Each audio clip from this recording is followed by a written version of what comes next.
You've done it, I've done it, every single person watching this at some point opened a gacha game just to check out dailies, and closed the app 10 minutes later and wondering, was this actually worth it? That's not an accident, that's not bad willpower. That's the system built by people who study human psychology for a living. Today I will try to break it apart piece by piece and tell you exactly why gacha games are so addicting. The core loop of every gacha game is built around something called variable ratio reinforcement. It's the same mechanism that runs slots machines in Vegas. And it's the single most powerful reward schedule psychologists have ever documented. More addictive than a reward you get every single time. Here's the trick though. If you already know exactly when you will be getting a 5-star, your brain wouldn't even care about it. Predictable rewards are boring. But when the reward is random, when this pull could be nothing or it could be everything, your brain's dopamine system doesn't just fire when you win. It fires in anticipation right before the animation even resolves. So imagine you just pulled the 5-star and you're excited about it. You just press the skip button and then you notice double 5 stars. How much dopamine would that be?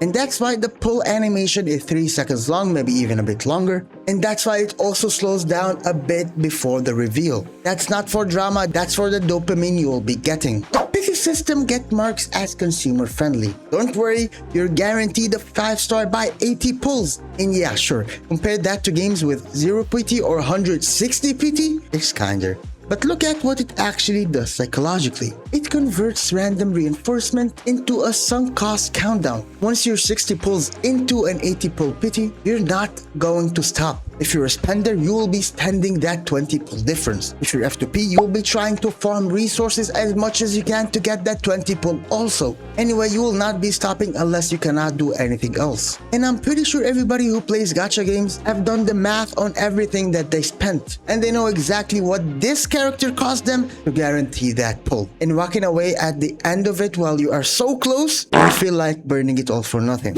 And that's the sunken cost fallacy, weaponized as a progress bar. Now, a banner only runs for 3 weeks. Then it's gone, maybe forever, maybe the rerun is in 8 months. What if it was the rerun? And you will never know if that character will come back again. And that uncertainty is deliberate. Scarcity makes anything feel more valuable. But gacha games stack a second layer on top of that, social proof.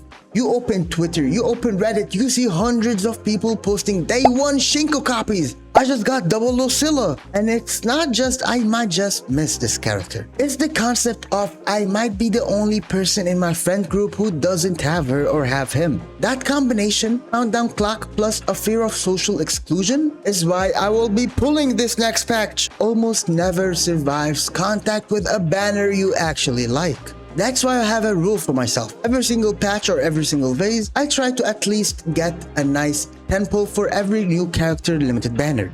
I do get that dopamine, but when I do get that character, if I wanted them, I would be relieved. But let's just say I accidentally got Shinko and I wanted to get Iroy. I would be happy by Shinko, but if I wasn't able to get Iroy, I would hate Shinko. But that doesn't mean I will stop playing the game. I will try my best to get Iroy. Now, every single gacha game will give you something small for logging in. A little currency, a little material. It feels generous. It is actually the cheapest possible way to build a habit loop, a queue, a routine, and a reward. Let me just say you're logging in just to do the daily quest. You'll be getting around 60 of the pull currency. Multiply that by 30, you're getting 1800 of the pull currency, which is more than a 10 pull. And now that queue is the notification, the routine is opening the app, the reward is trivial, but your brain doesn't grade that reward on size. It grades them on consistency. Do that same something and get rewarded enough times in a row, and the behavior stops being a choice, it becomes a reflex. The same category of reflex as checking a phone the second it buzzes. And that's why missing the daily logging can feel weirdly guilty even when the reward you missed was worth about 30 seconds of gameplay. And here is what I want to be honest about instead of just dunking on the genre I make videos about. None of these mechanics are unique to gacha. Variable rewards run every slot machine and most social media feeds. Sunk costs drive people to finish bad movies. Fear of missing out sell concert tickets. Habit loops are literally how your toothbrushing routine works. Gacha game didn't invent manipulation. They just imported it from decades of behavior research and pointed into 3D anime characters. The difference isn't intent and transparency. A toothbrushing habit benefits you, pity system benefits the publisher quarterly revenue, and it's built by teams who A/B test pull rates against a player's retention.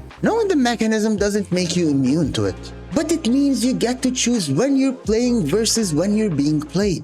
So is gacha very addicting? Yes, probably on purpose. The gambling mechanism, the pity system, the new characters, the waifus, and would I consider it evil? I don't think so. It is really more complicated than a 5-minute rank makes it look. And I would rather you walk away thinking about it more than just nodding your head along with me. What if you would set a budget before the banner drops? And that would be the only actual piece of advice I would give you today. Because I don't think I would be able to give you more advice because I would be a hypocrite at that point. And tell me what you think. What makes gacha games addicting to you? I would love to know what your take would be in the comments. And which mechanism got it worse? Pity, fear of missing out the banners, or the characters themselves? Anyway, my name is Valian. Subscribe if you enjoy my content. I'll see you guys next time.